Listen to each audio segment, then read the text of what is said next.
जय जगन्नाथ दर्शक बंधु आपण मैंने देखुंत 01 ओडिशा खबर। आसतु जानिबा आज खबर गुड़िक। आज हूँ 13 जुलाई 2025 मसीहा। राज्य एवं राज्य बाहर मुख्य खबर गुड़िक आसतु नजर पकाइबा। ओडिशा रे मंत्रिमंडल को नहीं वर्तमान चर्चा जोर धरिबार लागिछि। हाँ आज्ञा, ओडिशा राज्य सरकार मंत्रिमंडल संप्रसारण को नहीं वर्तमान चर्चा जोर धरिबार लागिछि। राज्य भाजपा सभापति मनमोहन सामल घोषणा करिसेंति जे खूब शीघ्र मंत्रिमंडल रे नुआ मुह सामिल हेबे। यार भितर प्रधानमंत्री मोदी को मुख्यमंत्री मोहन चरण माझी भेटिबाकू जाइछंती। से नै मध्य राज्य राजनीति वर्तमान सरगरम अछि। परवर्ती खबर, फेरिछंती नवीन पटनायक। पूर्वतन मुख्यमंत्री तथा बीजेडी दलर सुप्रीमो नवीन पटनायक ओडिशा को फेरिछंती। मुंबई रो कोकिलाबेन धीरुभाई अंबानी हॉस्पिटल रे अस्त्रोपचार हेबा परे से भुवनेश्वर को प्रत्यावर्तन करिछंती। नवीन को स्वागत पई बीजेडी नेतृवृंद एवं कर्मी माने मध्य उपस्थित रहिछंती। सूचना योग्य जे गत 22 तारिख रे अस्त्रोपचार थिला। सेथि लागि नवीन 20 तारिख रे मुंबई जाइथिले। निजको जाळी देले छात्री। हाँ आज्ञा, आपण माने बिल्कुल ठीक सुनुछंती। बालेश्वर फकीरमोहन स्वयं शासित महाविद्यालय रे शनिवार दिन एक अभावनीय घटनाटी घटिछि। कॉलेज फाटक सम्मुख रे न्याय पई धारणा रे बसिथिबा जने छात्री निज दिहरे निया लगाई आत्महत्या उद्यम करिछंती। तांको बचाइबाकू जाई अन्य जने छात्र मध्य गुरुतर होइछंती। उभय छात्र छात्री को जिला मुख्य चिकित्सालय रे भर्ती करा जाइछि। छात्री जनक अवस्था संकटापन्न थिबा बेले कटक मेडिकल को स्थानांतरण मध्य करा जाइछि। परवर्ती खबर, बीजेडी उपरे वर्षिछंती अर्चना नाग।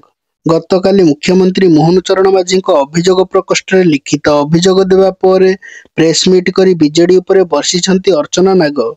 किछि आग धाड़ीर बीजेडी नेता एवं वरिष्ठ पुलिस अधिकारी तांको पछरु छुरी मारिथिले बोली से अभियोग करिछंती। तांकर गिरफ्तारी पछरे बड़ षडयंत्र थिला। गिरफ्तारीर 6 दिन पर जानिथिले जे अभियोगकारिणी किए एवं अभियोग कौन थिला।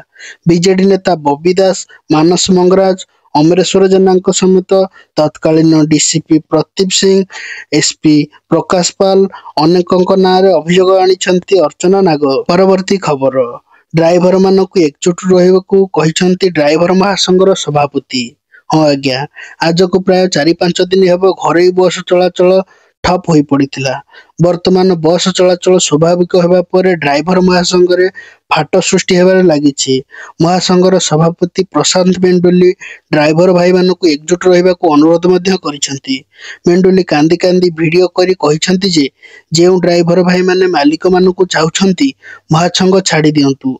जेउ ड्राइवर माने गाड़ी चलाइबे सेमानकर फोटो उठा जिवो एवं सेमाने संघ को देइथवा पैसा सेमानकू फेराई दिया जिवो।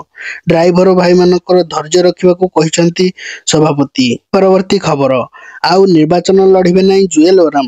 हाँ आज्ञा, सुंदरगढ़ सांसद जुएल ओराम एक बड़ घोषणा करिसंती। से आ निर्वाचन लड़िबेनी। संबलपुर रे अनुष्ठित एक रोजगार मेला रे जोग देई जुएल ओराम कहिसंती जे से 10 थर निर्वाचन जीति सारिलेनी। 8 थर एमपी एवं 2 थर विधायक होइछंती। दल रे रही दल पई काम करिवे, संगठन को सुदृढ़ करिवे। दल चाहिए राज्यसभा को पठाइले जिबे। युवपीढ़ी मान को सुजोग देवे बोली जुएल ओराम कहिसंती। सुप्रीम कोर्ट मुख्य विचारपति बड़ राय। हाँ आज्ञा, निर्वाचन आयोग उपरे खपा अछंती सुप्रीम कोर्ट। बिहार रे भोट तालिका स्वतंत्र संशोधन पई लोकमानकर आधार, भोट परिचय पत्र एवं राशन कार्ड को विचार को नेबा को सुप्रीम कोर्ट गुरुवार दिन निर्वाचन आयोग को निर्देश देइथिले।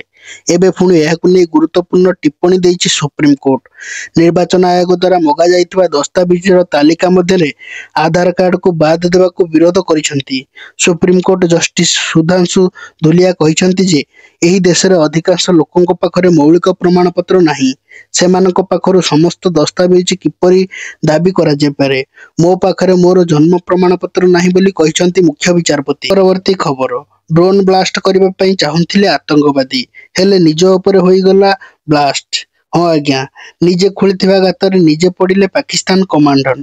ड्रोन ब्लास्ट करबा को चाहुथिले आतंकवादी, हेले ड्रोन ब्लास्ट हेबा पूर्वरु खसी पड़िथिला, जेउथिरे विस्फोरण अति भयानक होइथिला। निजे प्राण मध्य हराइथिले। हाँ आज्ञा, तेहरे कि तालिबान पाकिस्तान कमांडेंट यासिन ओरफ अब्दुल्ला निजे आहत होइछंती। परवर्ती खबर, 72 घंटे 50 पाक सेना निहत। हाँ आज्ञा, पाकिस्तान सेना विरुद्ध में बेलुची विद्रोही गोष्ठी बेलुचिस्तान लिबरेशन फ्रंट BLF 3 दिनिया ऑपरेशन बाम शेष होइछि। ବିଏଲଏଫ ଦାବି କରିଛି ଯେ 9 ଜୁଲାଇରୁ 11 ଜୁଲାଇ ପର୍ଯ୍ୟନ୍ତ ପାକିସ୍ତାନ ସେନା ଉପରେ 84ଟି ସ୍ଥାନରେ ଆକ୍ରମଣ ହୋଇଛି, ଯେଉଁଥିରେ ଆଇଇଡି ବିସ୍ଫୋରକ ମଧ୍ୟ ଅନ୍ତର୍ଭୁକ୍ତ। ଏହି ସମୟ ମଧ୍ୟରେ ପାକିସ୍ତାନୀ ସେନା ଅତି କମରେ 50 ଜଣ ସୈନ୍ୟ ହରାଇଛନ୍ତି ଏବଂ 51ରୁ ଅଧିକ ଗୁରୁତର ଅଛନ୍ତି। ବେଲୁଚିସ୍ତାନ ଲିବରେସନ ଫ୍ରଣ୍ଟ କହିବା ଅନୁଯାୟୀ ପାକିସ୍ତାନ ସେନା ବ୍ୟତୀତ ବିଏଲଏଫ ଏହାର ଆକ୍ରମଣରେ ପାକିସ୍ତାନର ଗୁପ୍ତଚର ସଂସ୍ଥା, ମିଲିଟାରୀ ଇଣ୍ଟେଲିଜେନ୍ସ ଏମଆଇ ଏବଂ ଆଇଏସଆଇର 9 ଜଣଙ୍କୁ ଏନକାଉଣ୍ଟର କରି ହତ୍ୟା ମଧ୍ୟ କରିଛନ୍ତି। ପରବର୍ତ୍ତୀ ଖବର, ରୁଷିଆରୁ ତେଲ କିଣିବା ଭାରତକୁ ପଡ଼ିପାରେ ମହଙ୍ଗା। ହଁ ଆଜ୍ଞା, ଭାରତ ଏବଂ ରୁଷ ମଧ୍ୟରେ ବନ୍ଧୁତା ଯୋଗୁଁ ଆମେରିକା ଏବେ ଅତ୍ୟନ୍ତ କ୍ଷୁବ୍ଧ। ଦୁଇ ବଡ଼ ଆମେରିକୀୟ ନେତା ଗ୍ରାହାମ ଏବଂ ରିଚାର୍ଡ ମିଳିତ ଭାବେ ଏକ ବିଲ୍ ଆଗତ କରିବାକୁ ଯାଉଛନ୍ତି, ଯେଉଁଥିରେ ରୁଷିଆରୁ ତେଲ ଏବଂ ୟୁରାନିୟମ କିଣୁଥିବା ଦେଶଗୁଡ଼ିକ ଉପରେ ଅଧିକ ଟିକସ ଲାଗୁ କରିବା ବିଷୟରେ ଆଲୋଚନା କରାଯାଉଛି।